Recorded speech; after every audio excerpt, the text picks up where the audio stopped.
మనకు తెలుసు మన లైఫ్లో ఏదో ఒక స్ట్రగుల్ ఉంటుంది, ఏదో ఒక స్ట్రెస్ ఉంటుంది. స్ట్రెస్ వచ్చినా ఒక గంట ముందరో 2 గంటల ముందరో ప్రిపేర్ అవడానికి ఉండదు. చాలాసార్లు సర్ప్రైజెస్ రూపంలో వస్తుంటాయి ఇవన్నీ. సో మనం ఏంటంటే దీనిపైన వర్క్ ముందర నుంచే చేయాలి. ఇది చెప్పడానికి చాలా ఈజీగా ఉంటుంది, బట్ ఆ సిచ్యువేషన్లో ఒక పర్సన్ చాలా ఎమోషనల్ అయినప్పుడు ఇవన్నీ ఏం రావు. రియాక్షన్ వర్సెస్ రెస్పాన్స్ ప్రాసెస్ మీద వర్క్ చేస్తే అది చాలా హెల్ప్ అవుతుంది, ఎందుకంటే అది ఒక థింకింగ్ ని అన్లాక్ చేస్తుంది. ఇఫ్ వైఫ్ అండ్ హస్బెండ్ ఇద్దరు ఒకటే పేజ్ మీద ఒకటే మాట మీద ఉంటే అది ఐడియల్. సపోజ్ ఉండలేక ఉన్నారనుకోండి, యాజ్ వన్ డామినెంట్ పేరెంట్, అది ఎవరన్నా అవ్వచ్చు. ఎందుకంటే కొంతమందికి ఎంత చెప్పినా వాళ్ళ పర్సనాలిటీలో అది లేనప్పుడు మనము ఇన్కల్కేట్ చేయలేము. మనలో ఉండే voice which tells you that your right and everybody else around you is wrong, దాని పక్కన పెట్టేసి అసలు ఆ వ్యక్తి ఏం చెప్తున్నాడు, ఫస్ట్ లెట్ మీ అండర్స్టాండ్. కష్టంగా ఉంటుంది, బట్ ఆ understanding is very important. So అప్పుడప్పుడు పిల్లలు సపోజ్ వచ్చి, అమ్మ నువ్వు అసలు మంచి మదర్వే కాదు. ఓకే, బాబో పాపో ఇలా చెప్పింది, ఏం నడిచింది వాళ్ళ మైండ్లో, ఎందుకు నాన్న నీకు అలాగ అనిపించింది, ఇంకా చెప్పు, ఎప్పుడు నుంచి అనిపిస్తుంది. మీ పార్ట్నర్కి చెప్పండి, ఈరోజు నాకు ఇలా తలనొప్పి ఉందో లేకపోతే చాలా ఫ్రస్ట్రేషన్లో ఉన్నానంటే మేబీ వాళ్ళని రిక్వెస్ట్ చేయండి మేనేజ్ చేయడానికి. స్ట్రెస్లు మనం తీసుకోవద్దు అని అనుకుంటాము, అది ఐడియల్ సిచ్యువేషన్, బట్ రియాలిటీ అది అవ్వచ్చు అవ్వకపోవచ్చు. నమస్తే, టాల్ రేడియోకి స్వాగతం. ఈరోజు మనం చాలా ఇంపార్టెంట్ అయిన టాపిక్ మాట్లాడుకోబోతున్నాం అండి. మీరు హెల్తీగా ఉన్నారా? అంటే ఫిజికల్గా హెల్తీగా ఉన్నారా? ఫైనాన్షియల్గా హెల్తీగా ఉన్నారా? ఓకే, మరి మీ ఫ్యామిలీ ఇమోషనల్గా హెల్తీగా ఉందా? ఎప్పుడైనా ఆ ప్రశ్న వేసుకున్నారా? మనందరం చాలా తక్కువ ఆలోచిస్తాం కదా దానికోసం, ఎందుకంటే బికాస్ ఫ్యామిలీ ఫైనాన్షియల్గా మంచిగా ఉందని చూస్తాం, మనందరం హెల్తీగా ఉన్నామని చూస్తాం, కానీ ఇమోషనల్గా హెల్తీగా ఉన్నాం అన్న విషయం కోసం మనం ఎప్పుడు మాట్లాడం కదా. కానీ మాట్లాడి తీరాలి అని చెప్తున్నారు సుష్మా గారు బియాండ్ లేబుల్స్ నుంచి. మ్యామ్ నమస్తే అండి. నమస్తే. సో మీరు ఫ్యామిలీ ఇమోషనల్గా హెల్తీగా ఉందా అన్న ప్రశ్న మాత్రం అడుగుతూనే ఉండాలి ప్రతి ఒక్కళ్ళు, వాళ్ళని వాళ్ళు అన్నారు. ఎందుకంటే ఇప్పుడు family is the first space మనం లైఫ్లో ఒక పర్సన్తో ఫస్ట్ పర్సన్తో ఇంటరాక్ట్ అయ్యేది ఫ్యామిలీ మెంబరే కదా. అవును. అండ్ వాళ్ళతో ఒక బాండ్ ఏర్పడుతుంది. Over a period of time మీరేంటంటే ఆ పర్సన్ ఒక సేఫ్ స్పేస్ లాగా చూస్తారు. Correct. So family emotional health especially very important అని నేను ఎందుకు అంటున్నానంటే, మన ఇప్పుడు బయటికి వెళ్తాము, స్కూల్కి వెళ్తాము, కాలేజెస్కి వెళ్తాము, డే కేర్కి వెళ్తాం అనుకోండి, ఎన్నోన్ని ఛాలెంజెస్ మనం ఫేస్ చేయాల్సి వస్తుంది.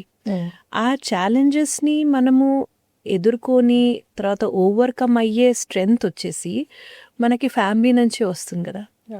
సో అందుకే as a family member or as a parent especially మనము అసలు మన పిల్లలకి రైట్ సేఫ్టీ ప్రొవైడ్ చేస్తున్నామా ఇంట్లో, ఒక సేఫ్టీ ఆఫ్ ఎమోషనల్ ఎక్స్ప్రెషన్ అంటారు. అంటే వాళ్ళు ఏదైతే మనసులో బాధపడుతున్నారో వాళ్ళు ఏదైనా మనసులో అనుకుంటున్నారా అది ఎక్స్ప్రెస్ చేసే safe space, non judgemental space, ఒక ఎంపథెటిక్ స్పేస్ మనము ప్రొవైడ్ చేస్తున్నామా లేదా అన్నది మనం చూసుకోవాలండి. ఎందుకంటే మనం ఇది కానీ చేయలేదనుకోండి, పిల్లలు ఏం చేస్తారంటే వాళ్ళు చాలా బాధపడతారు లోపలంతా. అండ్ వాళ్ళ మైండ్ సెట్కి ఆర్ వాళ్ళ డెవలప్మెంటల్ లెవెల్కి తోచిన సొల్యూషన్స్ వాళ్ళు ఇంప్లిమెంట్ చేయడానికి ట్రై చేస్తారు. దానివల్ల ఇంకా వాళ్ళు చిక్కుకొనే ఆర్ ఇంకా బాధపడే లేకపోతే మనకి ఇంకా పెద్ద ప్రాబ్లం అయ్యే ఛాన్సెస్ ఉంటాయి. సో ఒక ఫ్యామిలీ అంటూ ఒక ఫస్ట్ సేఫ్ స్పేస్, అదొక సీక్రెట్ స్పేస్ అని కూడా చెప్పచ్చు, అలాగే ఉండాలని నేను అనుకుంటానండి. మొత్తం ఫ్యామిలీ మెంబర్స్ అందరూ ఎమోషనల్గా హెల్తీగా ఉండడం అంటే ఏంటి? ఎమోషనల్గా హెల్తీగా ఉండడం అంటే మనం మనల్ని రెగ్యులేట్ చేసుకోగలుగుతున్నాం అనేది. మనం మనల్ని రెగ్యులేట్ చేసుకుంటున్నామంటే ఏదైనా లైఫ్లో మనకి ఛాలెంజ్ వచ్చిందనంటే దాన్ని మనం ఒక హెల్తీ వేలో ఎలా కోప్ చేసుకోగలుగుతున్నాం అనేది. అంటే ఇప్పుడు సపోజ్ ఒక మీటింగే ఉందనుకోండి ఆఫీస్లో, ఆ మీటింగ్లో నాకు చాలా ఫ్రస్ట్రేషన్ వచ్చేసింది ఆర్ నాకు కావాల్సిన రిజల్ట్ దొరకలేదు, దానివల్ల నేను ఆ ఫ్రస్ట్రేషన్ ఎంతో కొంత వద్దనుకున్న ఇంటికి కూడా తీసుకొస్తాం కదా. అలాంటి సందర్భంలో నాకు ఎంత అవేర్నెస్ ఉంది దట్ నేను ఈరోజు ఈ ప్యాకేజ్ని తీసుకొచ్చుకున్నాను ఇంట్లో. ఓకే, ఆ అవేర్నెస్ చాలా ఇంపార్టెంట్, ఎందుకంటే ఆ అవేర్నెస్ బట్టి నేను మాడిఫై చేసుకోగలుగుతాను, చేంజ్ చేసుకోగలుగుతాను. సపోజ్ నాకు ఈ రెగ్యులేషన్ స్కిల్ ఆర్ నేను నన్ను మేనేజ్ చేసుకునే స్కిల్ లేదని అంటే ఏమవుతుంది నెక్స్ట్ మినిట్? మీరే చెప్పండి. ఏంటి పిల్లల మీద, పిల్లల మీద హస్బెండ్ మీద, ఎవరి మీద అరుస్తాం. ఎవరి మీద నన్ను మనం అండ్ అరిచేసాం. కోపానికి యాడ్ అవుతూ వెళ్తుంటాయి చూసారా, ఒక లింక్, Exactly. చాలా లింక్ భలే ఉంటది, ఒక అల్లికలాగా వెళ్తుంది. అల్లికలాగా వెళ్తుంటుంది. ప్రపంచం అంతా ఇట్లాగే ఉంది, పనమ్మే టైంకి రాదు, అన్ని అన్ని ఎవరు తప్పులే నాకు చెప్పిన కనిపిస్తాయి. మాట వినరు. ఎగ్జాక్ట్లీ. కరెక్ట్. సో నేను నన్ను చెక్లో ఉంచుకోవడానికి కొన్ని టూల్స్ అండ్ టెక్నిక్స్ నేను నేర్చుకొని ఉండాలి. ఓకే. ఎందుకంటే ఈ స్కిల్స్ అన్నీ ఏ రోజైతే మనకి ఆఫీస్లో స్ట్రెస్ జరిగింది ఆ రోజు సడన్గా వచ్చేవి కదా. ఇదొక కంటిన్యూయస్ జర్నీ అండ్ మనం దీనిపైన significant time, energy and mental space మనం కొంచెము పెట్టి ఉంచాలి. చాలాసార్లు ఏమవుతుందంటే ఈ బ్యాగేజ్ క్యారీ అవుతుందనే విషయం కూడా మీరు అన్నట్టు అవేర్నెస్ కూడా ఉండదు ఫస్ట్. నాకు కోపం ఎక్కువ ఉంది, ఆఫీస్లో స్ట్రెస్ ఎక్కువ ఉంది కాబట్టి నాకు కోపం వస్తుంది, లేదా పిల్లలు మాట వింటలేదు కాబట్టి కోపం వస్తుంది అనుకుంటారు, లేదా హస్బెండ్ ఇంట్లో. సో వైఫ్ అయినా హస్బెండ్ అయినా ఈవెన్ పిల్లలు పాపం చాలా తేలిగ్గా దొరుకుతారు కదా, అవును, వాళ్ళు చాలా వల్నరబుల్ టార్గెట్స్ ఉంటారు కదా. సో వాళ్ళ మీద తొందరగా నింద కూడా వేసేస్తారు. అవును, తొందరగా మిన్న. వాళ్ళు సరిగ్గా చదవట్లేదు, స్ట్రెస్ ఎక్కువ అవుతుంది, ఇంటికి రాగానే మళ్ళీ వీళ్ళు వెళ్ళాలి. సో అసలు ఫ్యామిలీ ఎమోషనల్గా హెల్తీగా ఉందా లేదా అని ఎవరికి వాళ్ళు చెక్ చేసుకోవటానికి పారామీటర్స్ ఏమైనా ఉంటాయా? అంటే ఎలా చెక్ చేసుకోగలం ఫ్యామిలీ వైజ్గా మేము ఎమోషనల్గా హెల్తీగా ఉన్నామా లేదా అని? అంటే ఫ్యామిలీ ఫస్ట్ మనం మనతో స్టార్ట్ చేస్తాం. మనము ఒక డిఫికల్ట్ సిచ్యువేషన్లో చాలా కోపంగా కానీ చాలా విసుగ్గా కానీ బిహేవ్ చేయకుండా, చాలా ప్యానిక్ అవ్వకుండా మనం మనల్ని చూసుకోగలుగుతాం అనేది మనం ఫస్ట్ చెక్ చేసుకోవాలి. ఓకే. రెండోది ఏంటంటే పిల్లలు కూడా వచ్చి మనకి ఏదో ఎలా అల్లరి చేస్తూ ఉంటారు, చుట్టుపక్కల అంతా ఏదో డిస్టర్బ్ చేస్తూ ఉంటారు. ఇప్పుడు సమ్మర్ వెకేషన్స్ ఇంకా ఎక్కువగా చేస్తూ ఉంటారు కదా. అలాంటప్పుడు వాళ్ళు ఏదైనా తప్పు చేశారే అని అనుకోండి, అది మీ దృష్టిలో తప్పు, మేబీ అది నిజంగా తప్పు అయ్యకపోవచ్చు, తప్పు చేశారే అనుకోండి, దాన్ని మీరు ఎలా హ్యాండిల్ చేస్తున్నారు? మీరు హెల్తీగా ఉంటే దాన్ని మీరు ఒక స్టెబిలిటీతో హ్యాండిల్ చేస్తారు. ఓకే. మీరు ఒక స్టెబిలిటీతో హ్యాండిల్ చేస్తే ట్రస్ట్ పెరుగుతుంది కదా చైల్డ్. కరెక్ట్. సో ట్రస్ట్ పెరిగితే వాళ్ళు ఎక్కువగా చెప్తారు, అండ్ ధైర్యంగా ఉంటారు కూడా. ధైర్యంగా పొరపాటు ఉంటారు. జరిగితే పొరపాటు జరిగింది, పొరపాటు జరిగింది అన్నాడు, అదొక గోల్డెన్ ఆపర్చునిటీ మన కోసము. ఒక డైలాగ్, నువ్వు ఎందుకు చేసావు, ఏం జరుగుతుంది, ఫస్ట్ విని తర్వాత మనం ఒక సొల్యూషన్ ప్రొవైడ్ చేయడానికి ఫస్ట్ వినాలి కదా. సో ఇవన్నీ చేసేదానికి ఒక ఆపర్చునిటీ వస్తుంది. ఇది మన రెగ్యులేషన్, మన స్టెబిలిటీ, మన బ్యాలెన్స్ ఒక రకంగా ఉంటే ఆ బ్యాలెన్స్ మీరు మీ పార్ట్నర్కి, మీ వైఫ్కి, మీ హస్బెండ్కి అండ్ ఆల్సో మీ పిల్లలకి కూడా అదే పాస్ ఆన్ అవుతుంది. సో మనము ఒక ఫస్ట్ ఎవాల్యుయేట్ చేసుకోవాలి, కంట్రోల్లో ఉందా లేదా కార్ డ్రైవ్ చేస్తున్నప్పుడు. ఎగ్జాక్ట్లీ. అది కంట్రోల్లో ఉంటే ఏది అడ్డొచ్చినా పర్వాలేదు. అప్పుడు ప్యాసింజర్స్ కూడా సేఫ్గా ఉంటారు కదా, లేకపోతే సో కార్ డ్రైవ్ చేసేటప్పుడు మన కంట్రోల్లో ఉంటే, స్టీరింగ్ మన కంట్రోల్లో ఉంటే చాలు. ఎగ్జాక్ట్లీ మన కంట్రోల్ ఉండాలి. అని అది దానిపైన ఇయర్స్ టుగెదర్ వర్క్ చేయాల్సి ఉంటుందండి. It's like this. ఒక సింపుల్ ఎగ్జాంపుల్ చెప్తాను. మనం ఇప్పుడు ఎగ్జామ్స్లో ఒక క్యాండిడేట్ మంచి మార్క్స్ తెచ్చాడంటే ఆ క్యాండిడేట్ ఏప్రిల్లో ఎగ్జామ్స్ అంటే మార్చ్లో చదవడు, అవును, అంతా చదువుతాడు, ఇయర్ అంతా చదువుతారు కదా. మనకు తెలుసు మన లైఫ్లో ఏదో ఒక స్ట్రగుల్ ఉంటుంది, ఏదో ఒక స్ట్రెస్ ఉంటుంది. దానికి మనం ఆ స్ట్రెస్ వచ్చిన ఒక గంట ముందరో 2 గంటల ముందరో ప్రిపేర్ అవ్వడానికి ఉండదు. చాలాసార్లు సర్ప్రైజెస్ రూపంలో వస్తుంటాయి ఇవన్నీ. సో మనం ఏంటంటే దీనిపైన వర్క్ ముందర నుంచే చేయాలి, అజ్యూమింగ్ దట్ ఏదో ఒక రోజు ఒక ఛాలెంజ్ ఖచ్చితంగా వస్తుంది లైఫ్లో. మేడం ఒకటి చెప్పండి, పేరెంట్స్ అయినప్పుడు డెఫినెట్గా పిల్లలతో ఛాలెంజెస్ ఉంటాయని తెలుసు. అంటే ఇట్స్ నాట్ దట్ చాలా సీరియస్ ఛాలెంజెస్ కాకపోవచ్చు, కానీ వాళ్ళకి ఒంట్లో బాగోపోవచ్చు, లేకపోతే సడన్గా మనకు ఆఫీస్లో ఇంపార్టెంట్ మీటింగ్ ఉన్న రోజున పిల్లలకి జ్వరం రావచ్చు, లేదా వాళ్ళ పేరెంట్ టీచర్ మీటింగ్ ఉంటుంది, లేదా వాళ్ళు సరిగ్గా చదవకపోవచ్చు. ఇలా అసలు ఏ ఏజ్కి తగ్గట్టు ఉంటాయి ఛాలెంజెస్. ఉంటాయి ఛాలెంజెస్. సో ఫస్ట్ ఇవన్నీ మీరు ఇప్పుడు చెప్పారు ప్రిపేర్డ్గా ఉండాలి మనం అని. సో మరి పేరెంట్స్గా అవ్వటానికి ముందర, బికాస్ ఒక ఫ్యామిలీ క్రియేట్ అవుతుంది పిల్లలతో పాటు. సో ఇద్దరు కూడా వైఫ్ అండ్ హస్బెండ్ ఎట్లా ప్రిపేర్ అవ్వాలి? ఇక్కడ నేను డైరెక్ట్గా మనం పేరెంట్స్ అవడానికి ప్రిపేర్ అవడం నాకు పాసిబుల్ కాదనిపిస్తుంది.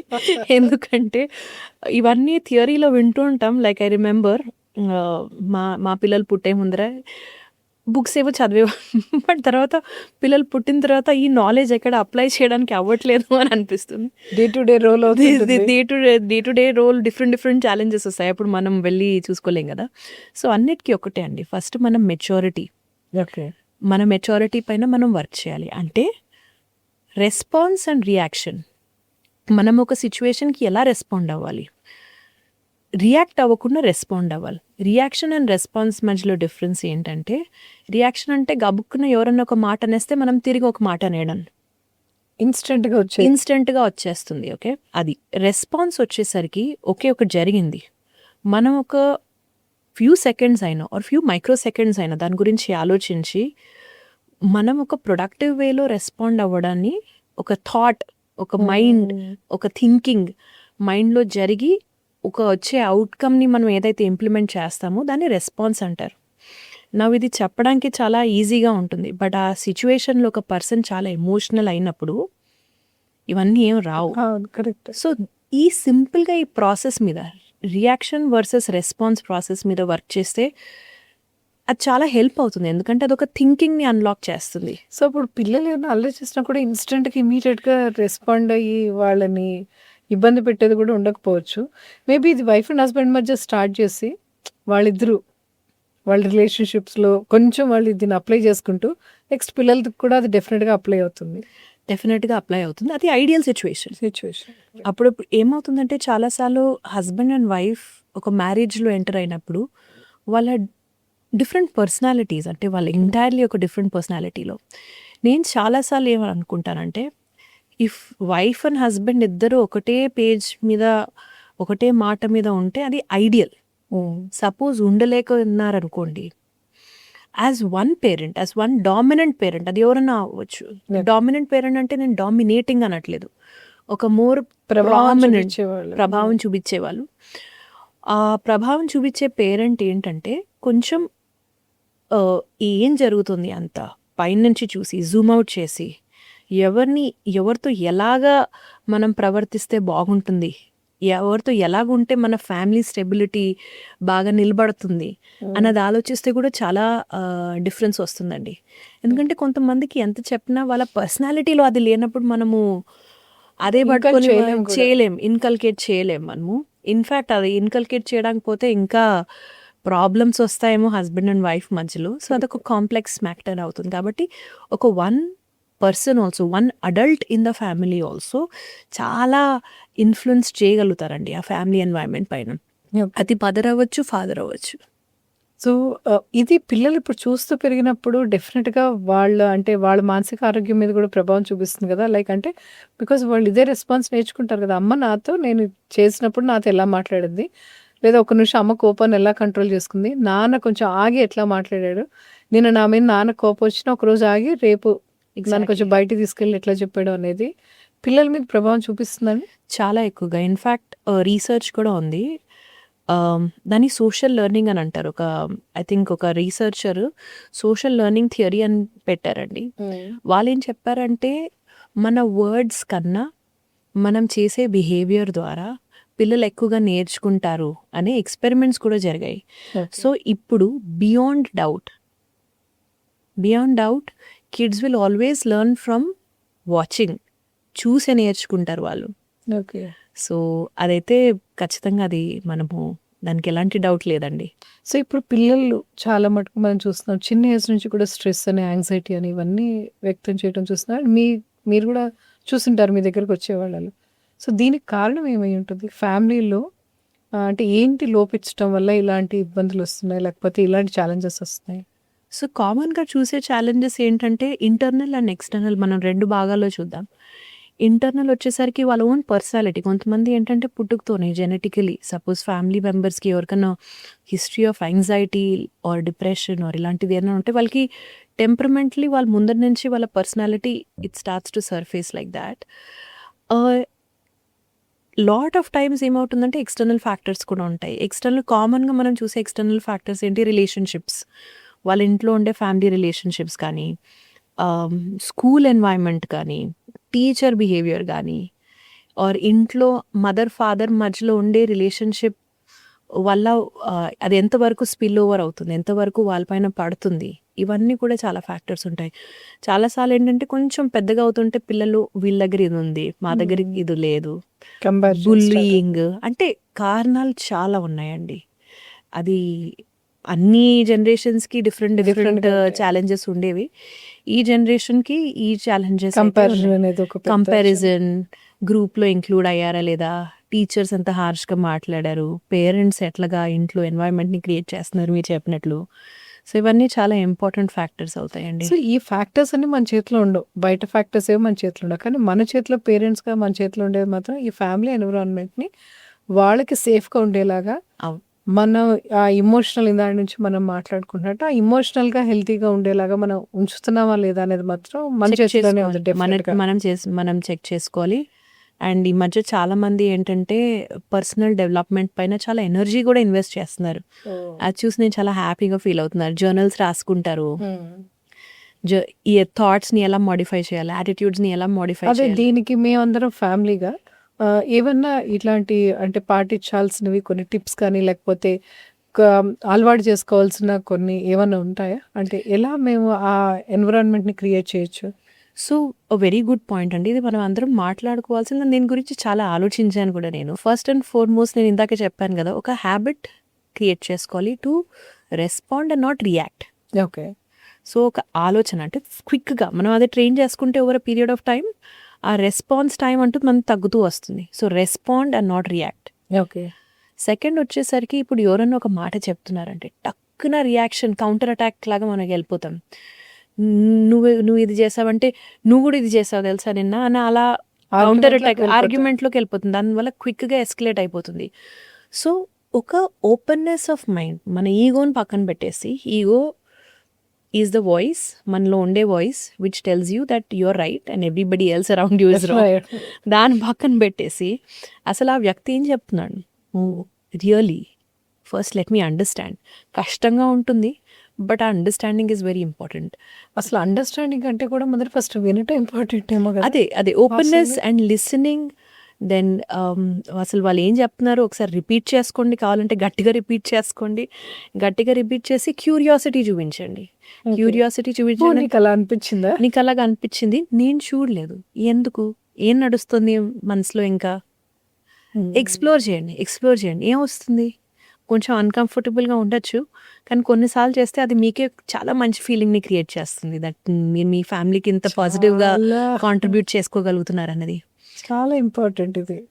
అండ్ దానివల్ల ఏమవుతుందంటే ఏదైతే ఒక ఎస్కలేషన్లోకి వెళ్ళిపోయేదో అది ఎంత తొందరగా డీఎస్కలేట్ అవుతుందో మీరు అంటే ఇట్స్ బ్యూటిఫుల్ అంటే అది అదొక ఆర్ట్ లాగా ఉంటుందన్నమాట. సో అప్పుడప్పుడు యూనో పిల్లలు సపోజ్ వచ్చి let's say they say something, అమ్మ నువ్వు అసలు మంచి మదర్వే కాదు, టక్కున మనం ఏమనేస్తాము, నీకెంత చేసినా నేను చిన్నప్పటి నుంచి ఎంత కష్టపడ్డా నా కెరియర్ని సాక్రిఫైస్ చేశాను, ఇవన్నీ బయటకు వస్తాయి. బట్ ఒక్క నిమిషం ఆగండి.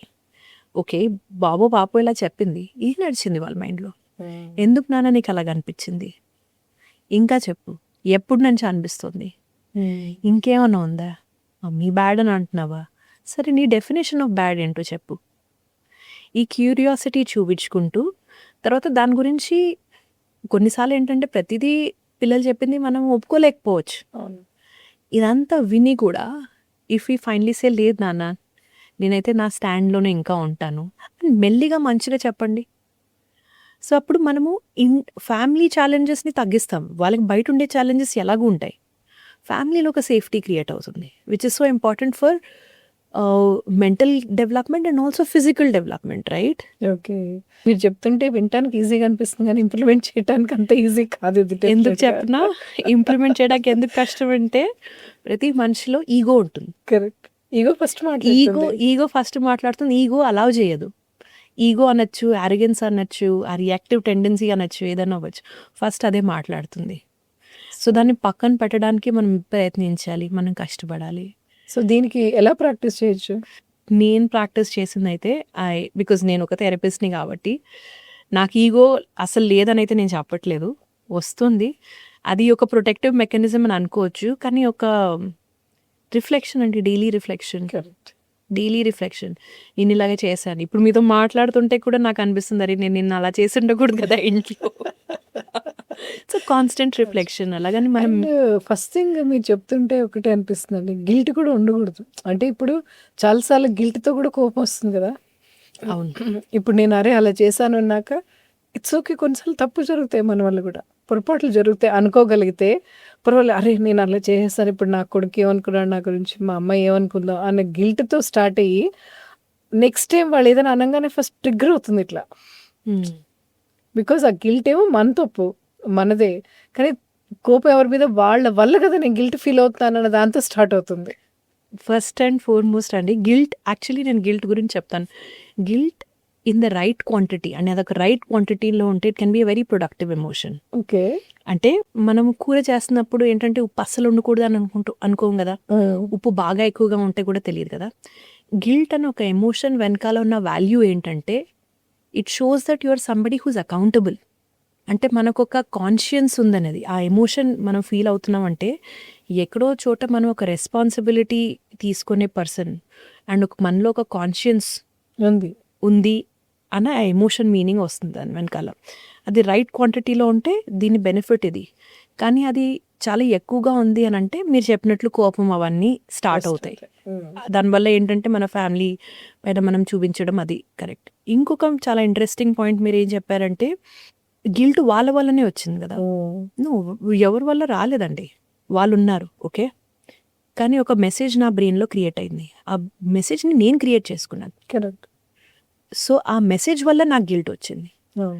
సో మనం ఇలాగా ఆలోచించడం మొదలు పెడితే ఏమవుతుందంటే మనకి చాలా ఫ్రీడమ్ ఇచ్చే ఫీలింగ్, ఎందుకంటే అప్పుడు మన బ్రెయిన్లో ఉన్న రిమోట్ కంట్రోల్ మన చేతిలో ఉంటుంది అండ్ ధైర్యంగా అనిపిస్తుంది. సమస్య బయట ఉంది, సొల్యూషన్ అనుకున్నంతసేపు మనం బయట వెతుకుతుంటాం, కానీ మీరేం చెప్తున్నారంటే తాళం మీ దగ్గరే ఉంది, తాళం మీ దగ్గరే ఉంది, సేఫ్గా మీకు ఎప్పుడు కావాలంటే అప్పుడు ఓపెన్ చేయండి అని చెప్తున్నారు మీరు. అవును, కొన్నిసార్లు టైం పడుతుంది, ఆ తాళం ఎక్కడికో పోతుంది వెనక్కి ఎక్కడో పోతుంది, టైం పడుతుంది, కానీ టైం తీసుకోండి, ఎందుకంటే ప్రతిసారి ఇమీడియట్గా సాల్వ్ చేయాల్సిన మనకి అప్పుడప్పుడు ఎమోషన్స్ ఎంత ఎక్కువగా అయిపోతాయి అంటే ఇమీడియట్గా మనకి సొల్యూషన్ దొరకకపోవచ్చు, పర్లేదు సెటిల్ అవ్వండి, మేబీ ఒక 1 day తీసుకోండి, తర్వాత ఆలోచించండి. రిఫ్లెక్షన్ అది ఒక చాలా ఇంపార్టెంట్ సిగ్నిఫికెంట్ స్టెప్ అని అయితే నేను నమ్ముతానండి. ఫస్ట్ ఫ్యామిలీ అందరూ కూడా ఎవరైనా వినాలి, కాన్షియస్గా వినాలి, రిఫ్లెక్ట్ చేసుకోండి అని చెప్తున్నారు.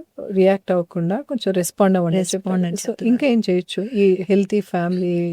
కొంచెం పాజిటివ్ కమ్యూనికేషన్ టెక్నిక్స్ చేసుకోండి. అంటే ఎవరైనా ఏదైనా చెప్పారనుకోండి, సపోజ్ మీ పిల్లలు ఏదైనా చేశారనుకోండి, అక్నాలెడ్జ్ చేయండి, వాళ్ళు ఉన్న తప్పులే వెతకద్దండి. సపోజ్ వాళ్ళు ఈరోజు చాలా చిన్న విషయమే అవ్వచ్చు, వెళ్ళి స్పూన్ వేశారనుకోండి, సపోజ్ వాళ్ళ చిన్న స్పూన్ వేసి సింక్లో వేశారు, అదొక చిన్న విషయమే అవ్వచ్చు, కానీ దాని వెనకాల వాళ్ళు రెస్పాన్సిబిలిటీ చూపించారు కదా, దాన్ని మీరు గుర్తించి వాళ్ళకి రిఫ్లెక్ట్ చేయండి, నాన్న ఇది నువ్వు చేసావు, ఐఎమ్ సో హ్యాపీ అని. Okay, so that's what I mean by positive communication. ఇంకొకటి ఏంటంటే వాళ్ళని వ్యాలిడేట్ చేయండి, వాళ్ళ ఫీలింగ్స్ని వ్యాలిడేట్ చేయండి, వాళ్ళ యాక్షన్స్ని వ్యాలిడేట్ చేయని అవసరం లేదు, కానీ వాళ్ళ ఫీలింగ్స్. సో ఎక్కడైతే సపోజ్ ఎవరన్నా వెళ్ళి ఒక బాబో పాపో వెళ్ళి ఎవరినో వచ్చి కొట్టేసి వచ్చాడు అనుకోండి, ఇమీడియట్గా నువ్వు ఇది తప్పు చేసావు, ఇలా చేస్తారా, ఇదా నేర్పించింది, ఈ మోడ్లో వెళ్ళకుండా నాన్న నువ్వు కొట్టడం తప్పు, కానీ నీ ఎమోషన్ నీకెందుకో ఫ్రస్ట్రేషన్ వచ్చింది, అది వ్యాలిడ్. ఎందుకంటే మనకు ఆబ్వియస్లీ ఎవరన్నా మన పెన్సిల్లో లేకపోతే ఎవరన్నా మన బాల్లో తీసుకెళ్తే కోపం వస్తుంది, దానికి ఒక దెబ్బ వేసాడు, కోపం రావడం రాంగ్ కాదు, బట్ ఆ కోపంలో యాక్షన్ తీసుకుంది తప్పు. సో దాన్ని రెండింటిని డిస్టింగ్విష్ చేయండి. సో వాళ్ళ కోపంని వాలిడేట్ చేయండి, దట్ చూడండి నాన్న ఎమోషన్ ఎవరికైనా వస్తుంది, ఎందుకంటే మనకు కూడా వస్తుంది, మీకు నచ్చకుండా మీకు తెలియకుండా ఎవరైనా మీ చీర తీసేసుకుంటే కోపం వస్తుంది కదా, దాన్ని ఎలా మాట్లాడాలి, వాళ్ళతో మీరు జెంటల్గా మాట్లాడి ఏం నడిచింది నీ మైండ్లో, ఓకే నువ్వు ఇలా చేసావు, నెక్స్ట్ టైం మనం ఇంకా బెటర్గా ఎలా చేయగలుగుతాం, ఇప్పుడు నువ్వు వెళ్ళి కొట్టావు, దానివల్ల కొన్ని కాన్సిక్వెన్సెస్ నువ్వు ఫేస్ చేయాల్సి వచ్చింది కదా, నువ్వు నెక్స్ట్ టైం నీ మెసేజ్ని ఎలా బాగా డెలివర్ చేసుకోగలుగుతావు, నీకు ప్రాబ్లం కాకుండా ఫర్మ్గా ఆ ప్రాబ్లమ్ని నువ్వు ఎంత బాగా లాజికల్ స్మూత్గా నువ్వు ఎలాగ సాల్వ్ చేసుకుంటావు, ఈ స్కిల్స్ నేర్పించండి. ఈ స్కిల్స్ నేర్పించాలంటే మనలో ఈ స్కిల్స్ ఫస్ట్ ఉండాలి. కరెక్ట్. అండ్ ఫస్ట్ థింగ్ మీరు మనం అట్లా మాట్లాడతాం మొదలుపెట్టినప్పుడు వాళ్ళకు ఒక ధైర్యం కూడా వస్తుంది. అంటే ఎవ్రీ టైం కంప్లైంట్ మోడ్తో మాట్లాడాం అనుకోండి, నువ్వు ఎంత అట్లా ఎలా చేస్తావు, అసలు ఇట్లానే నేను పెంచాను, నువ్వు చేసిన తప్పు అనగానే వాళ్ళకి రెండిట్లో ఏది తప్పో తెలియదు. మీరు అన్నట్టు ఈ కోపాన్ని దాని నుంచి యాక్షన్ రెండింటిని డివైడ్ చేసుకోవడం ఆ ఏజ్కి తెలియదు, మనం చేసుకోవాలి. మనం చేయాలి. సో, వాళ్ళకి ఏదన్నా రేపు వచ్చినప్పుడు వాళ్ళు ఆలోచిస్తారు. ఓకే. నాకు కోపం ఎందుకు వస్తుంది? సో, దీని నుంచి యాక్షన్ ఏం చేయొచ్చు అంటే, ఎగ్జాక్ట్లీ. సో, యాక్షన్ చేస్తే నాకు ప్రాబ్లమ్ క్రియేట్ అవుతుంది. కోపం రావడం మాత్రం ప్రాబ్లమ్ కాదు. కాదు. ఓకే. ఈ ఎమోషన్ ఓకే. దీని నుంచి నేను ఏం చేస్తానో అది ఏం మాత్రం నేను చేస్తాను? చెక్ చేసుకోవాలి. ఎగ్జాక్ట్లీ. సపోజ్ ఎవరన్నా కోపంలో చెప్పారనుకోండి, నీకు లెట్స్ సే 2 ఎగ్జాంపుల్స్. ఓకే. ఎవరన్నా నువ్వు సరిగ్గా చేయలేదు, నీకు బుద్ధి లేదు అని అన్నారనుకోండి. చైల్డ్ 1 చేసేసి బుద్ధి లేదన్నాడా, నా ఆవేశంతో వెళ్ళి ఆ టీచర్ పైననో లేకపోతే ఆ పర్సన్ పైననో ఏదో ఒక చాలా క్రిటికల్ యాక్షన్, క్రూషియల్ యాక్షన్ తీసుకోవడం అదొక సినారియో అనుకోండి. సెకండ్ సినారియో అనుకుందాం. సరే ఇవి చెప్పారు, పోనీ ఆ కోపంతోనే నేను చదువుకుంటాను, హెల్ప్ అడుగుతాను, 10 మంది దగ్గరికి వెళ్తాను, ఎవరైతే నాకు హెల్ప్ చేయగలుగుతారో వాళ్ళ దగ్గరికి వెళ్తాను. అప్పుడు నేను ఒక 1 ఇయర్ నా మీద నా వర్క్ చేసుకొని నేను వస్తాను. సో కోపం ఇస్ ఓకే, బట్ కోపం ఎప్పుడు మనల్ని హర్ట్ చేయకూడదు అని ఇంకోల్ని హర్ట్ చేయకూడదు. ఇది మోస్ట్ ఇంపార్టెంట్. అంతే. సో, సో ఆ రెగ్యులేషన్ అన్నాను కదా, రెగ్యులేషన్ లైక్ మనకి ఇప్పుడు ఈ స్టూడియోలో ఏసీ ఉందనుకోండి, మనం ఏసీ ఆఫ్ చేసే బదులు మనం టెంపరేచర్ తగ్గించుకుంటున్నాం లేకపోతే పెంచుకుంటూ పోతాం కదా, అలాంటి సిచ్యువేషన్ అనమాట. మనం దాన్ని మేనేజ్ చేయాలి, బ్యాలెన్స్ చేయాలి, చేసుకోవాలి. సో, ఇప్పుడు ఇవన్నీ చేయాలంటే ఫస్ట్ మేము మా స్ట్రెస్ని ఇంట్లోకి తీసుకెళ్ళకూడదు. ఆర్ తీసుకున్నా చెప్పండి, స్పేస్ తీసుకోండి. ఈరోజు అందరిని ప్రిపేర్ చేయండి. ఈరోజు నాకు బాగాలేదు, లేకపోతే మీ పార్ట్నర్కే చెప్పండి, ఈరోజు నాకు ఇలా తలనొప్పి ఉందో లేకపోతే చాలా ఫ్రస్ట్రేషన్లో ఉన్నానంటే మేబీ వాళ్ళని రిక్వెస్ట్ చేయండి మేనేజ్ చేయడానికి. ఓకే. స్ట్రెస్లు మనం తీసుకోవద్దు అని అనుకుంటాము, అది ఐడియల్ సిచ్యువేషన్, బట్ రియాలిటీ అది అవ్వచ్చు అవ్వకపోవచ్చు. మీరు అంటున్నారు పక్క వాళ్ళకి చెప్పండి అని, కానీ వాళ్ళు అర్థం చేసుకోవాలని వీళ్ళు ఎక్స్పెక్ట్ చేయడం మొదలు పెడతారు. అంతే కదా. అంతే అంతే. నేను ఆబ్వియస్లీ నేను ఇలా చూడంగానే వాళ్ళకి అర్థం అవ్వాలి కదా, నాకు ఏదో ఆఫీస్లో చికాకు జరిగిందని. సో వాళ్ళు అది సర్దుకోవాలి కదా, వాళ్ళ ఒక్కరోజు కూడా అడ్జస్ట్ అవ్వరా, కొంచెం సర్దుకోరా అన్న కోపం స్టార్ట్ అవుతుంది. అవును కదా. సో ఫ్యామిలీ కమ్యూనికేషన్ అంటే చెప్పటం అనేది, ఒకవేళ నాకు మీ మీద కోపం వచ్చింది, ఎందుకు వచ్చిందో కూడా నువ్వు ఇలా చేసావు, నాకు నచ్చలేదు అని కమ్యూనికేట్ చేయడం అనేది ఇంపార్టెంట్ కదండి. చాలా important. So wife and husband అయినా పిల్లలైనా వెరీ ఇంపార్టెంట్. ఇన్ఫ్యాక్ట్ నేను అంటాను, మనము ఒక మంచి ఎన్వైరన్మెంట్ క్రియేట్ చేసి ఆ కమ్యూనికేషన్ పైన వర్క్ చేసి మనం చాలా ఇయర్స్ టుగెదర్ కన్సిస్టెంట్గా దానిపైన మనం వర్క్ చేసాము. 1-2 సార్లు అప్పుడప్పుడు మన కోపం అంటే మనం మనుషులే కదా, అంతే, ఎండ్ ఆఫ్ ద డే మనం కోపంలో ఏదైనా అన్నా అనుకోండి, దాని ఇంపాక్ట్ అంత ఉండదు. ఉంటుంది. ఎందుకంటే మన అకౌంట్లో ఆల్రెడీ మనం ఇంత పాజిటివ్ డిపాజిట్స్ చేసాం కొంచెం కదా, తక్కువ ఖర్చు పెట్టినా కూడా కొంచెమే అది అది కొంచెమే అవుతుంది. సో అలాగ అనుకుంటారు. ఇది వ్యాలిడ్ పాయింట్. ఇది చాలా బాగుందండి.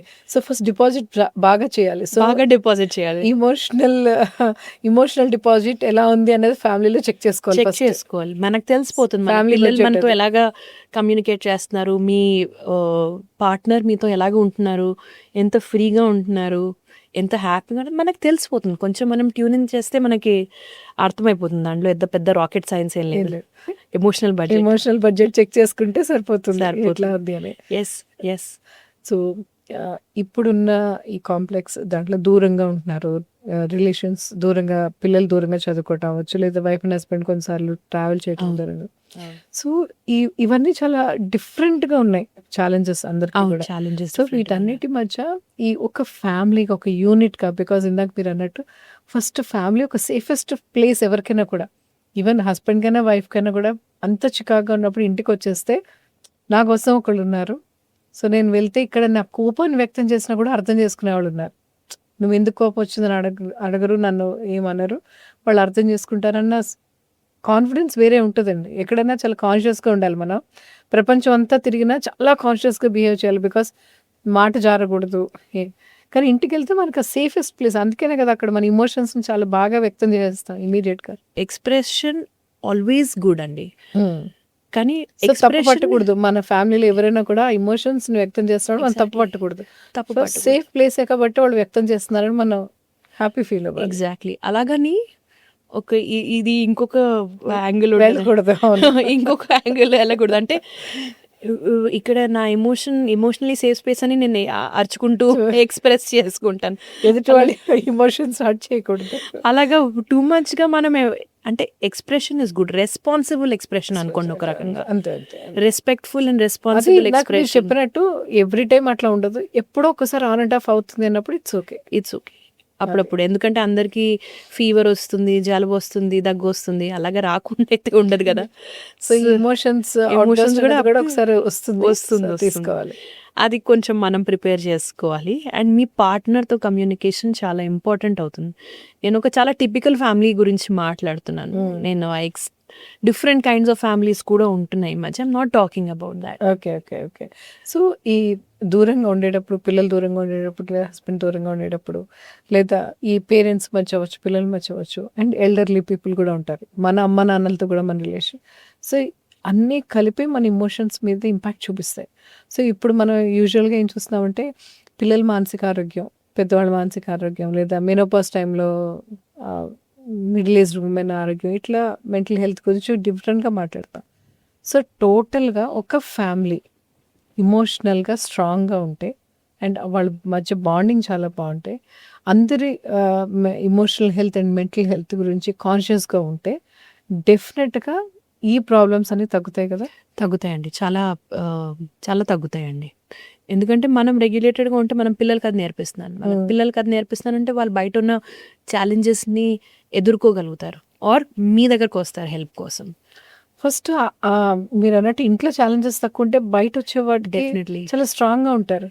ఎందుకంటే వాళ్ళకి ఒక కాన్ఫిడెన్స్, మీరు ఇందాక చెప్పినట్లు, దట్ నా వల్ల సాల్వ్ అవ్వకపోతే నేను ఆల్వేస్ మా ఇంటికి తీసుకెళ్ళి ఇది నేను ఏదో ఒక రకంగా నేను సాల్వ్ చేసుకోగలుగుతాను అన్న ఒక కాన్ఫిడెన్స్ ఉంటుంది కదా. సో మీ ఎక్స్పీరియన్స్లో మీరు ఈ 15 ఇయర్స్లో మీరు చాలా మందిని చూస్తుంటారు, మీ దగ్గర డిఫరెంట్ ప్రాబ్లమ్స్ వస్తుంటారు. సో ఈ ఎమోషనల్ హెల్త్ ఫ్యామిలీకి అనేది ఈ ఆడిట్ అనేది ఎంత ఇంపార్టెంట్, బికాస్ మనం ఎలా అయితే మన ఫైనాన్షియల్ స్టేటస్ని ఆడిట్ చేసుకుంటుంటాం ఇయర్లీ వన్స్. సో మేము ఎలా ఆడిట్ చేసుకోవాలంటారు? మా ఇమోషనల్గా మనం బాగానే స్ట్రాంగ్గానే ఉన్నాం, ఫ్యామిలీలో అందరం హెల్తీగానే ఉన్నామని ఎలా ఆడిట్ చేసుకోవాలి, ఎలా మేము టెస్ట్ చేసుకోవాలి చెప్పండి. Simplest way is feedback. Okay. So మీరు మీ పార్ట్నర్ని అడగండి ఫ్రమ్ టైం టు టైం, అసలు ఇవన్నీ జరుగుతున్నాయి, నీకేమనిపిస్తుంది, నీ ఫీలింగ్స్ ఏమనిపిస్తున్నాయి, ఓకే. మన ఇద్దరి మధ్యలో రిలేషన్షిప్ ఎలాగా ఉంది, నీకు ఎక్కడైనా ఏమైనా ఫ్రస్ట్రేషన్ ఫ్రమ్ దెమ్. అండ్ పిల్లల్ని కూడా have a conversation with them. వాళ్ళని అబ్జర్వ్ చేయండి, ఎందుకంటే పిల్లలు మాటల కన్నా ఎక్కువ వాళ్ళ బిహేవియర్తో ఎక్స్ప్రెస్ చేస్తారు. వాళ్ళు హ్యాపీగా ఉన్నారా, వాళ్ళు మీ ప్రెజెన్స్ రాగానే క్వైట్ అవ్వట్లేదు కదా, ఓకే. ఇరిటేట్ అవుతున్నారా, లేకపోతే మిమ్మల్ని చూసి పారిపోవాలని చూస్తున్నారా, ఇవన్నీ these are all subtle signs. So మీ పార్ట్నర్తో అయితే మీరు డైరెక్ట్ కాన్వర్జేషన్, ఓవర్గా క్రిటిసైజ్ చేయకుండా.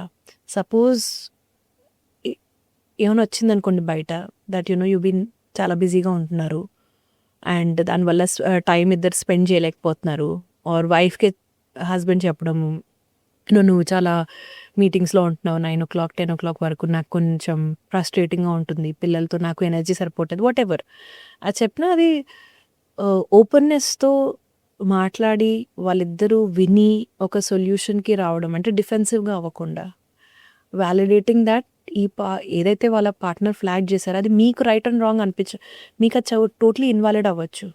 ఎందుకంటే అది మీ ఈగో అలౌ చేయట్లేదు అది చూడ్డానికి. మీ షూస్ నుంచి కొంచెం బయటకు వచ్చి వాళ్ళు ఏం చెప్తున్నారు, ఎందుకు చెప్తున్నారు ఓకే అన్నది మాట్లాడుకొని విని, దాని తర్వాత మనం ఎలా సాల్వ్ చేసుకుందాం అని అనుకొని అలా చేసుకుంటే డెఫినెట్లీ ఒక ఫ్యామిలీ అయితే హెల్తీగా ఉంటుంది. Because at the end of the day ఒక సేఫ్టీ క్రియేట్ చేయాలంటే కమ్యూనికేషన్ బాగుండాలి. కరెక్ట్. కమ్యూనికేషన్ బాగుండాలంటే మనం ఎక్స్ప్రెస్ చేయాలి, అట్ ద సేమ్ టైం మనం కూడా రిసీవ్ express కూడా చేసుకోవాలి. సో ఒక ఫ్యామిలీ హెల్తీగా ఉంటే పక్క ఫ్యామిలీ కూడా హెల్తీగా ఉంటుంది, సొసైటీలో ప్రతి ఒక్కళ్ళు కూడా హ్యాపీగా ఉండగలుగుతారు. ఆఫ్ కోర్స్, ఎందుకంటే వర్డ్ స్ప్రెడ్ అవుతుంది కదా. So thank you so much అండి. లైక్ అంటే ఎప్పుడు మమ్మల్ని మేము ఫైనాన్షియల్గా బాగానే ఉన్నావా, హెల్తీగా లేదా ఫిజికల్గా హెల్తీగా ఉన్నావా అని చెక్ చేసుకుంటా, కానీ ఇమోషనల్గా మేము మా ఫ్యామిలీ మొత్తం హెల్తీగా ఉందా లేదా అని చెక్ చేసుకోవాలన్న విషయం మాకు ఎప్పుడు స్పృహలోకి లేదు. డెఫినెట్గా థ్యాంక్ యూ, చెక్ చేసుకోవడం మొదలు పెడతాం. అండ్ మీరు అన్నట్టు అంటే ఎప్పుడు మనం మాట్లాడుతుంటాం, వినటానికి చాలా తక్కువ ఇస్తాం ఫ్యామిలీలో. యూజువల్గా ఫ్యామిలీలో ఎప్పుడు మనం మాట్లాడుతుంటాం, నాకు బాధగా ఉంది, నేను స్ట్రెస్గా ఉన్నాను, నాకు చికాకుగా ఉంది, ఎప్పుడు నేను ఉంటాం. సో ఒక్కసారి ఎదుటి వాళ్ళని ఎలా చేద్దాం, ఓకే నీకు ఎలా అనిపిస్తుంది, ఈగోని పక్కన పెడదాం, ఈగోని పక్కన పెడదాం అండ్ వింటాం మొదలు పెడదాం అండ్ ఇమీడియట్గా రియాక్ట్ అవ్వకుండా రెస్పాండ్ అవ్వటం స్టార్ట్ చేద్దాం. For sure. సో అండ్ ఎప్పటికప్పుడు ఒకసారి ఏదన్నా బ్యాలెన్స్ తప్పుతున్నట్టుగా అనిపిస్తే కొంచెం మనకి టెస్టులు చేయించుకుని ఎలా అయితే మనం ఫిజికల్గా ఓకే విటమిన్స్ ఏమైనా డెఫిషియన్సీ ఉందని చూసుకున్నట్టు ఇక్కడ కూడా ఏమైనా డెఫిషియన్సీ ఉందేమో చూసుకుని ఇమీడియట్గా దాన్ని సర్దుకోవడానికి ట్రై చేద్దాం. For sure. ఎందుకంటే అప్పుడప్పుడు మన ప్రాబ్లమ్స్ మనకి అర్థం అవ్వకపోవచ్చు. ప్రొఫెషనల్స్ ఉన్నారు ఇప్పుడు. చాలా అవేర్నెస్ వచ్చింది. ప్రొఫెషనల్స్ దగ్గరికి వెళ్ళండి, వాళ్ళు హెల్ప్ చేస్తారు కదా. సో ప్రొఫెషనల్ హెల్ప్ అనగానే అదొక టైప్ ఉండిపోయింది కదండి. అంటే అంత అవసరం ఏం లేదు, నాకు తెలుసు కదా, అందరికీ అన్నీ తెలుస్తాయి, అవేర్నెస్ అందరికీ ఉంటుంది, ఇంప్లిమెంటేషన్లో ఉంటుందా లేదన్నదే కదా. అవునండి. ప్రొఫెషనల్ హెల్ప్ ఇంప్లిమెంటేషన్లో అండ్ మనం చాలా కరెక్ట్గా చేస్తామని అనుకుంటాం. కానీ ఫర్ ఎగ్జాంపుల్ నేను కమ్యూనికేషన్ చెప్పాను అనుకోండి, ఒక సింపుల్ ఎగ్జాంపుల్ తీసుకుందాం. మీరు నిన్న సపోజ్ మీకే ఎవరైనా ఒక మాట చెప్పారనుకోండి, మీరు నిన్న అలా చేశారు బాగాలేదండి అని అన్నారు అనుకోండి, మీరు ఇమీడియట్గా ఏం చెప్తారు? కోపం వస్తుంది, ఫస్ట్ ఇమీడియట్గా రియాక్ట్ అవుతామన్నా. డిఫెన్సివ్ అవుతారు కదా మీరు, అలాగెలాగా అంటావు అని వాట్ ఎవర్ అవుతారు కదా. ఈ డిఫెన్సివ్నెస్ని ఎలాగ మనము మోడరేట్ చేసుకోవాలి అన్నది చాలా చాలా చాలా కష్టమైన స్కిల్ అనమాట మనకి. ఓకే. అది ఆఫ్ కోర్స్ చాలామంది రిఫ్లెక్ట్ చేసుకొని దాన్ని మార్చుకోగలుగుతారు. కానీ దానికి ఏంటంటే నేను ఈ ఫార్మాట్ నేర్చుకున్నప్పుడు నాకు 6 to 7 months పట్టిందండి. ఈవెన్ నాకు ఇంత ఎక్స్పీరియన్స్ ఉన్నా నాకు అంత టైం పట్టింది, ఎందుకంటే తెలియకుండా మనకు కొన్ని బ్లైండ్ స్పాట్స్ ఉంటాయి మరి. సో అప్పుడు ఒక ప్రొఫెషనల్ దగ్గరికి వెళ్ళండి, ఎందుకంటే ఒక ఇంప్రూవ్మెంట్ అంటూ is a continuous process. Okay. Learning అదొక కంటిన్యూస్ ప్రాసెస్. సో మన గురించి మనం తెలుసుకోవడం, మన మజిల్ని ట్రైన్ చేసుకుంటూ ఉండాలి కదా. అప్పుడప్పుడు అది మనకు చేత అవుతుంది, అప్పుడప్పుడు మనం ప్రొఫెషనల్స్కి వెళ్ళాలి, తీసుకోవాలి అంతే. మనలో ఏదో పెద్ద డిఫెక్ట్ అయింది, మనం ఏదో కోల్పోయాము, ఆర్ మనకేదో ప్రాబ్లం ఉంది అని. ఇట్స్ లైక్ జిమ్ అండి, మన హెల్త్ కోసం, ఫిజికల్ హెల్త్ కోసం ఇంట్లో మనం చేసుకోవచ్చు, బట్ జిమ్కి ఎందుకు వెళ్తాం? ఒక ట్రైనర్ మనల్ని కరెక్ట్గా ట్రైన్ చేస్తారు, స్ట్రక్చర్ వస్తుంది, స్ట్రక్చర్గా చేస్తారని. సో ఇది కూడా అంతే, ఒక ప్రొఫెషనల్ హెల్ప్ తీసుకోవటం. Thank you so much Sushma గారు, థ్యాంక్ యూ. వెల్కమ్. చాలా మంచి కాన్వర్సేషన్, మీ అందరం ఆలోచించి మీరు అన్నట్టు రిఫ్లెక్ట్ చేసుకోవాల్సిన కాన్వర్సేషన్ ఇది. Thank you so much. So Sushma Panyam గారు, బియాండ్ లేబుల్స్, ఆవిడ లేబుల్ బియాండ్ లేబుల్స్ అంటే నువ్వు గుడ్, నువ్వు బ్యాడ్ ఏం లేదు, అలా కాదు, నువ్వు డిప్రెస్ నాట్ డిప్రెస్ అలా కాదు. ఈ లేబుల్స్ వెనకాల చాలా ఉంటుంది, అది మనం క్యూరియాసిటీతో ఎక్స్ప్లోర్ చేయాలి. మంచి పేరు అది. థ్యాంక్ యూ సో మచ్ అండి, thanks for your time. So ఆలోచిస్తున్నారా ఇలా మీ ఫ్యామిలీని ఇమోషనల్గా హెల్తీగా ఉంచాలి అన్నది ఆలోచన మొదలై ఉంటుంది కదా. డిఫరెంట్గా ఆలోచన మొదలైతే రేపు ఆచరణ కూడా మొదలవుతుంది. సో మన ఇంటికి చాలా బ్యాగులు మోసుకెళ్తున్నాం కదా, బ్యాగులు కొంచెం బయట వదిలేద్దాం. ఒకవేళ తీసుకుని వెళ్ళినా కూడా బ్యాగులు ఉన్నాయన్న విషయం ఎదుటి వాళ్ళకి అర్థమయ్యేలాగా చెప్తాం. అండ్ ఎదుటి వాళ్ళు ఏదైనా బ్యాగులు తీసుకొచ్చినప్పుడు కొంచెం ఆ బరువును తగ్గించడానికి ట్రై చేద్దాం. ఇంతే, సింపుల్, ఏం లేదు. ఫ్యామిలీ హెల్తీగా ఉంటే ఒక్కొక్కరి కోసం ఆలోచించక్కర్లేదు, అందరం కలిసి ఒక్కటిగా ఉంటే, సమిష్టిగా ఉంటే ఏమన్నా చేయగలం అన్న సంగతి అందరికీ తెలిసిందే. ముఖ్యంగా మనకంటే కూడా మన ఇంట్లో పెరిగే పిల్లలకి అది చాలా అవసరం. వాళ్ళు బయట ప్రపంచంలో ఎదుర్కొనే ఏ ఛాలెంజ్ కన్నా ధైర్యంగా నిలబడాలి అన్నా, ఎదుర్కోవాలన్నా, వెనక్కి తిరిగి సహాయం కోసం మన దగ్గరికి రావాలన్నా ఇది చాలా ఇంపార్టెంట్. అందుకని దీని మీద మనం ఫోకస్ చేద్దాం. మళ్ళీ ఇంకోసారి కలుద్దాం.